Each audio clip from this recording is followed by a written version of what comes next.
Kalau kita ngomongin apa sih yang bikin ekonomi sebuah negara itu jalan, apa yang kebayang di benak Anda? Perusahaan-perusahaan raksasa? Gedung-gedung tinggi? Ternyata, ya kekuatan ekonomi yang sesungguhnya itu sering banget tersembunyi di tempat yang paling dekat sama kita. Dan semuanya dimulai dari satu angka yang cukup mengejutkan. 98,79%. Wow, ini hampir 100% loh. Angka ini tuh nunjukin hampir semua lanskap bisnis di Indonesia. Tapi bisnis apa sih yang kita omongin ini? Yap, bener banget. Angka segitu gedenya itu adalah jumlah usaha mikro dari semua unit bisnis yang ada di Indonesia. Mereka lah tulang punggung ekonomi kita. Mulai dari warung kopi di pojokan jalan, toko online yang dikelola dari kamar, sampai bengkel di garasi, mereka ada di mana-mana. Dan tebak apa? Kebanyakan dikelola oleh keluarga.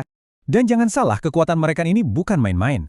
Kalau kita gabungin semuanya, usaha kecil dan menengah ini, atau kita kenal sebagai UMKM, ternyata menyumbang lebih dari separuh total nilai ekonomi Indonesia.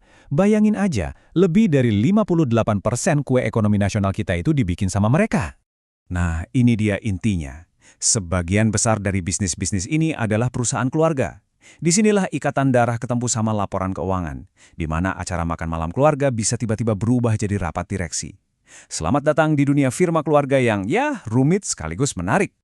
Disinilah letak tantangan terbesarnya. Di satu sisi kita punya dunia keluarga, yang isinya emosi, tradisi, dan loyalitas tanpa batas. Nah, di sisi lain ada dunia bisnis, yang nuntut objektivitas, data, dan struktur yang jelas.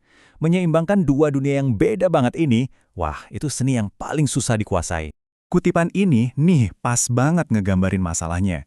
Coba bayangin, keputusan buat naikin jabatan manajer bisa jadi bukan karena siapa yang paling jago, tapi siapa keponakan kesayangan si bos. Atau persaingan antar saudara bisa merembet ke strategi perusahaan. Ini bahaya banget, bisa mengancam kelangsungan hidup bisnisnya. Oke, jadi pertanyaannya sekarang, terus gimana dong caranya bisnis-bisnis penting ini bisa ngatasin masalah itu dan tetap maju? Kalau emosi dan hubungan informal itu resikonya, logikanya jawabannya pasti ada di sesuatu yang lebih formal dan terstruktur kan? Yuk kita lihat solusinya. Nah, ini dia solusinya. Good Corporate Governance atau GCG.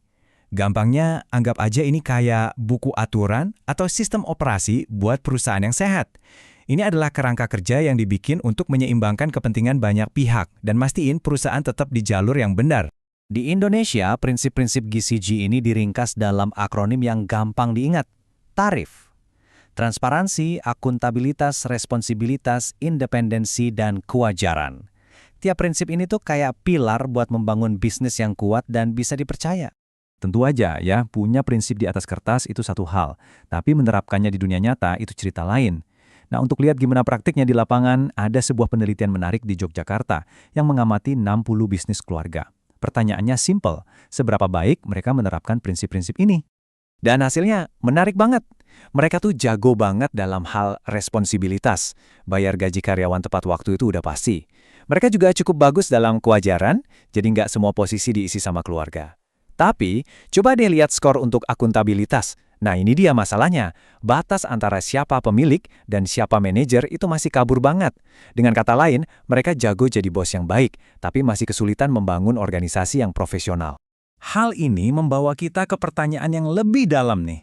Struktur dan aturan formal itu penting ya, kayak kerangka bangunan. Tapi apa gunanya kerangka yang kokoh kalau orang-orang di dalamnya nggak punya pola pikir yang pas untuk ngejalaninnya? Apa aturan aja cukup? Nah, untuk menjawab pertanyaan itu, mari kita coba lihat dari sudut pandang yang berbeda.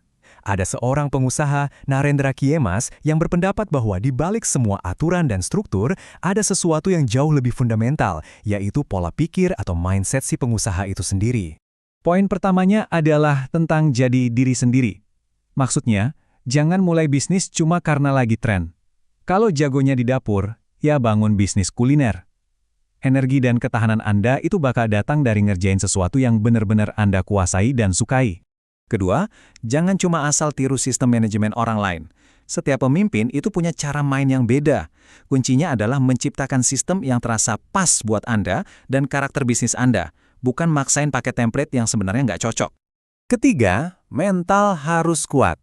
Bisnis itu ibarat naik gunung, bukan jalan-jalan di taman. Pasti ada badai, pasti ada jalan buntu. Kemampuan untuk tetap tenang waktu semua orang panik dan terus maju, itulah yang membedakan siapa yang sampai ke puncak. Keempat, harus praktis. Teori dari buku kuliah itu penting sebagai dasar, tapi bisnis di lapangan seringkali butuh solusi yang cepat, praktis, dan kadang-kadang nggak ada di buku teks. Keseimbangan antara teori dan insting di lapangan itu penting banget. Dan yang terakhir, mungkin ini yang paling dasar. Bisnis harus punya hati. Integritas dan niat baik itu bukan cuma hiasan. Menurut Kemas, inilah fondasi yang membangun kepercayaan pelanggan dan partner, yang pada akhirnya nentuin apakah bisnis Anda bisa bertahan lama atau enggak. Jadi, kita punya dua elemen penting di sini. Di satu sisi, ada struktur formal dari GCG, yang ibaratnya kerangka bangunan. Di sisi lain, ada spirit atau jiwa kewirausahaan, yaitu energi dan pola pikir yang menjalankannya. Pertanyaannya, gimana cara gabungin keduanya? Jawabannya adalah jangan pilih salah satu. Sukses yang sejati adalah perpaduan keduanya. Struktur GCG itu mesinnya, tapi mindset kewirausahaan itu bensinnya. Tanpa mesin yang bagus, bensin bakal terbuang sia-sia. Tapi tanpa bensin, mesin secanggih apapun nggak akan bisa gerak. Pada akhirnya, ini membawa kita kembali ke dilema utama perusahaan keluarga. Ikatan darah itu bisa jadi aset terbesar mereka, sumber loyalitas dan komitmen yang luar biasa. Tapi, itu juga bisa jadi beban terbesar, sumber konflik dan nepotisme. Kuncinya, seperti yang sudah kita bahas, adalah kemampuan menyeimbangkan antara struktur dan spirit, antara aturan formal dan hati yang tulus. Jadi, saya mau tinggalkan Anda dengan pertanyaan ini. Di perusahaan Anda atau di sekitar Anda, apakah ikatan keluarga itu menjadi sayap yang menerbangkan atau malah jadi jangkar yang menahan?